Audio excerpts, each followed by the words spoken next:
Bonjour à tous, je suis Pierre-Marie Offrette, architecte urbaniste, et aujourd'hui je vais vous parler du réamour des villes. Alors je pars du principe que vous avez déjà des notions en amour, mais peut-être moins en ré de ville.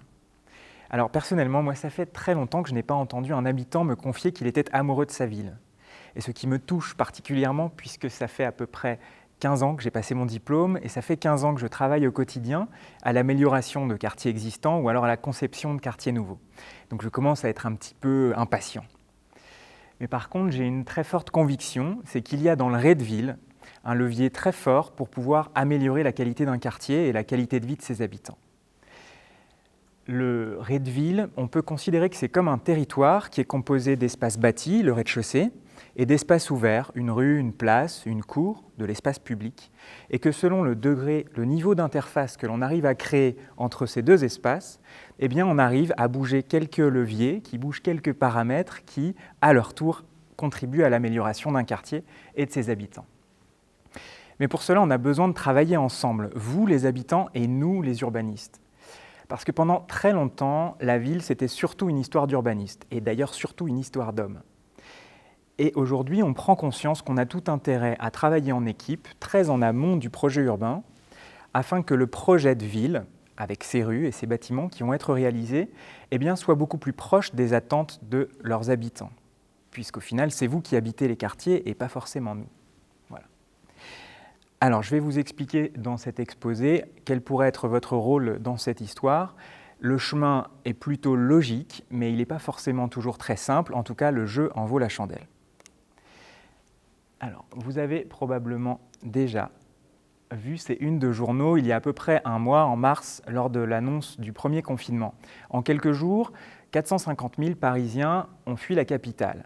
Alors, il se trouve que j'avais les yeux rivés sur la Bretagne, vu que je suis breton, et il y a eu plus 100 000 personnes à venir se confiner en Bretagne, dans un contexte plus bleu, un contexte plus vert. Alors qu'est-ce qu'on en retient quand on conçoit une ville et que quand ceux qui en ont la possibilité la fuient? Puisqu'historiquement, la ville intramuros, à l'intérieur de ses murs, elle était faite pour protéger ses habitants. Alors s'agirait-il de rajouter du vert et du bleu dans la ville pour pouvoir contribuer au plaisir de ses habitants? Alors certes, ça y contribue, bien largement, mais ça ne fait pas complètement tout le tour de la question. Alors personnellement, je ne me suis pas confiné en Bretagne. Je suis resté chez moi, j'habite un ancien atelier au milieu d'une cour dans le 19e arrondissement. Et j'étais assez attentif à la manière dont mes voisins avaient adapté leur mode de vie à ce nouveau contexte, un peu étrange. Et notamment, je me suis rendu compte que Edwige et René, mes deux voisins de 94 ans, de par leur grand âge, ils ne pouvaient plus aller se promener dans l'espace public, dans la rue. Vous vous souvenez, les restrictions étaient assez claires pour les personnes d'un grand âge, et donc leur sortie quotidienne était dans notre cour. Et je me suis rendu compte qu'ils avaient eux-mêmes repéré qu'il y avait comme une tache de soleil dans un coin de la cour, et vers 16 heures, ils s'adossaient à un mur en pierre et ils profitaient de ces rayons de soleil avant de remonter chez eux. Ils habitent le premier étage, les deux fenêtres à droite de l'écran. Alors le week-end qui a suivi cette observation, avec mon copain qui est aussi architecte, on a ramassé des planches qui traînaient chez nous depuis un dernier chantier et on les a assemblées afin de créer un fauteuil pour Edwige et un fauteuil pour René. Des fauteuils bien larges pour qu'ils puissent passer du temps dehors et avec un petit gadget, c'est qu'on a accroché, on a vissé un accroche-balai sur le fauteuil de René afin qu'il puisse y accrocher sa canne. Vous savez, les cannes, c'est toujours des choses qui tombent. Et donc, on a disposé les deux chaises à l'endroit où ils avaient l'habitude de faire leur pause. Et donc, premier constat, eh bien, c'est que leur pause au soleil est passée de 3 minutes quand ils étaient debout à 3 heures quand ils étaient assis. Ensuite, ils ont commencé à descendre les journaux pour lire les news, sauf qu'à cette époque de l'année, les news n'étaient franchement pas très réjouissantes et donc ils sont descendus avec leurs mots croisés. Et très vite, on s'est rendu compte qu'ils n'avaient plus le temps de faire leurs mots croisés vu qu'ils étaient au milieu d'un salon urbain et que chaque voisin descendant dans la cour pour aller faire un tour dans le quartier, la fameuse promenade d'1 heure qui nous était permise, eh bien, commençait la promenade par une discussion avec Edwige et René. Ils nous ont dit que ça fait, j'ai pas très bien compris si ça fait 30 ans ou 60 ans qu'ils habitent dans l'immeuble, en tout cas, ils n'avaient jamais autant échangé avec les voisins. Et en respectant bien strictement les règles de distanciation physique, on a réussi à faire un pied de nez à la distanciation sociale, ce qui nous faisait le plus peur dans cette période où le repli sur soi pouvait être assez dangereux. Et finalement, ils nous ont confié que ce qui se passait dans la cour leur faisait beaucoup penser à l'ambiance dans leur petit village au Pays Basque. Vous avez vu qu'ils sont basques. Et donc, ce qui ici est une tradition presque basque, mais c'est une expérience très personnelle pour moi, finalement, elle ressemble beaucoup à une autre tradition, en Espagne cette fois, et qui s'appelle tomar la fresca, c'est prendre l'air frais.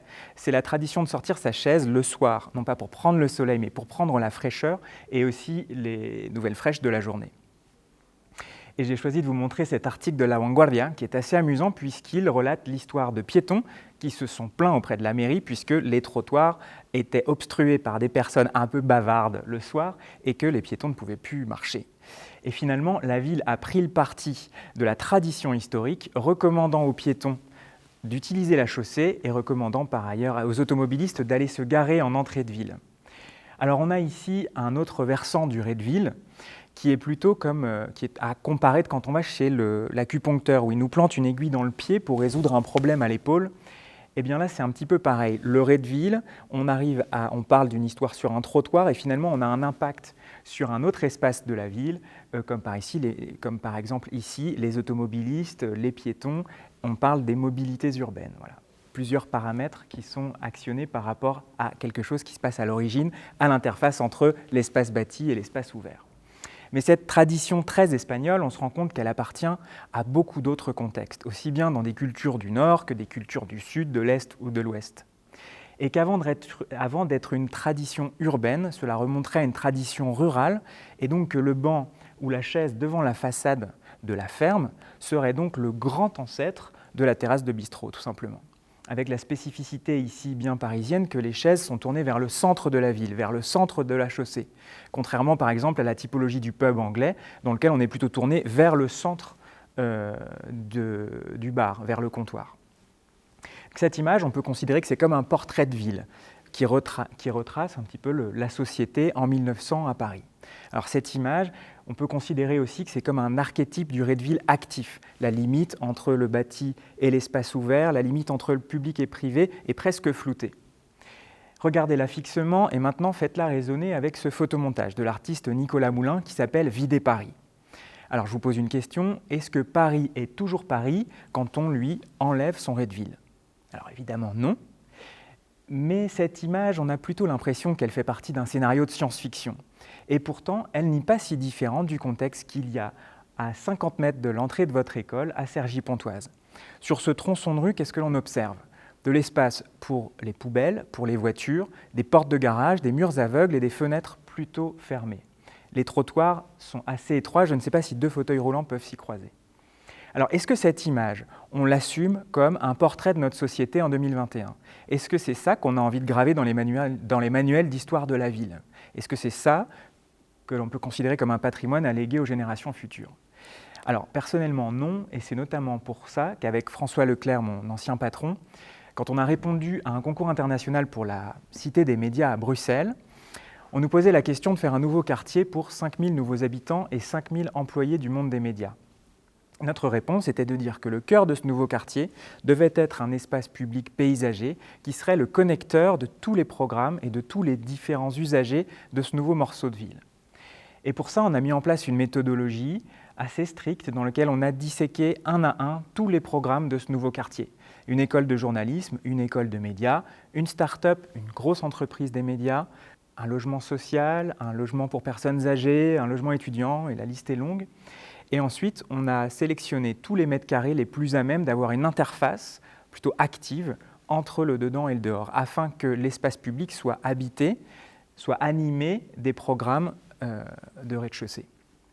Afin que l'expérience du piéton et de l'usager de ce nouveau quartier eh bien, soit la plus stimulante possible pendant le parcours de la ville, et qu'à cette intensité programmatique, on sache aussi équilibrer une intensité végétale avec des bulles de biodiversité qui seraient comme un peu des endroits de calme dans le cœur de ce nouveau quartier de ville. Ces intentions paysagères, environnementales, urbaines, programmatiques, on les a inscrites sous la forme d'un règlement, et ce règlement, ensuite, on l'a transmise à des architectes. L'objectif était que ces architectes, eux, ils retransforment la règle en espace, en architecture, d'abord en images et en maquettes, et ensuite en chantier, et ensuite arrive l'habitant. On dit souvent qu'il faut compter 10 ans entre le début d'une étude urbaine et l'arrivée des habitants. 10 ans, c'est long, mais Rome ne s'est pas faite en un jour. Mais 10 ans, c'est rien dans l'histoire de la ville. Si on regarde cette image du XIIIe siècle, on remonte 800 ans en avant, et on a une image du commerce au Moyen-Âge. Ce sont des gravures réalisées par Viollet-le-Duc. Vous avez dû en entendre parler, c'est lui qui a fait la flèche de Notre-Dame. Alors, qu'est-ce qu'on observe? Alors, premièrement, ce qui est plutôt amusant, c'est de voir qu'au Moyen-Âge, et ça existait déjà, le click and collect. Le client est dans l'espace public et le marchand est derrière la façade. Le lieu de l'échange, c'est donc le percement dans la façade. Alors, même si vous n'êtes pas ingénieur structure, pour faire un percement dans une façade en pierre porteuse, ça ne s'improvise pas. Les marchands demandent donc à des ingénieurs d'inventer un procédé constructif qui permette de maximiser l'échange, puisque plus il y a d'ouverture entre le dedans et le dehors, plus il peut y avoir d'échange. Si on fait abstraction de l'échange marchand, dans l'histoire de la ville, il y a toujours eu un lien très étroit entre une évolution des modes de vie et une innovation, qu'elle soit structurelle, qu'elle soit technologique. Et cette innovation va toujours dans le sens d'une ouverture concrète à la rue ou une ouverture sociale, une ouverture de liens des uns envers les autres. Et finalement, moi, ce que je constate, c'est que le commerce de proximité est en train de fermer, que les rues au pied de votre université sont plutôt fermées et qu'on a presque l'habitude de fermer les yeux devant ce paysage urbain qui se referme. Alors si vous aussi, vous êtes intéressé par la question et si vous avez envie de participer à son changement, je vous propose un chemin, on va dire qu'on peut l'appeler le chemin du Redeville, qui serait en 3 étapes. La première étape de ce chemin, le diagnostic. Ouvrez les yeux et faites-vous votre propre diagnostic, même si vous n'êtes pas expert. Alors la question est de dépasser le « j'aime, j'aime pas », mais plutôt de vous poser la question « est-ce que vous vous sentez bien dans cette rue et pourquoi vous êtes plus à l'aise ici que là ?» Est-ce qu'un homme est aussi à l'aise dans un espace public qu'une femme? Est-ce qu'une femme est aussi à l'aise la nuit dans cet espace public? Et qu'est-ce qui fait qu'on a un sentiment parfois d'inconfort? Ouvrez les yeux dans les quartiers où vous êtes né, là où vous étudiez, là où vous vivez au quotidien. Ce diagnostic, faites-le remonter auprès de vos élus, puisque vos élus sont nos donneurs d'ordre. C'est eux qui ensuite peuvent prendre la décision de commander une étude pour essayer de voir qu'est-ce que l'on pourrait améliorer dans un quartier. Si vous voulez aller au-delà du diagnostic, la deuxième option est celle de l'engagement. Cela vous permet de rentrer dans ce fameux binôme dont je vous parlais en début de conférence. On pourrait travailler ensemble à l'avenir d'un quartier dans lequel vous allez habiter. Alors, vous vous souvenez, ça peut prendre quelques années avant de voir l'effet de votre engagement, mais ça ne vous empêche pas d'avoir aussi des actions rapides. Souvenez-vous, ces 2 chaises pour Edwige et René ont été réalisées en une matinée. Et elles ont réussi à créer un lien intergénérationnel qui n'est pas prêt de se dissoudre. Alors, je ne vous demande pas à chacun de fabriquer des chaises, ça n'aurait pas forcément de sens, mais je vous demande de réfléchir à quel est le prétexte que vous pouvez inventer pour favoriser les liens, des liens sociaux. Alors, si vous avez été intéressé par une de ces 3 étapes du réamour des villes, eh bien, je pense que vous êtes prêt à tomber à votre tour amoureux de votre ville. Tous mes vœux de bonheur. Merci.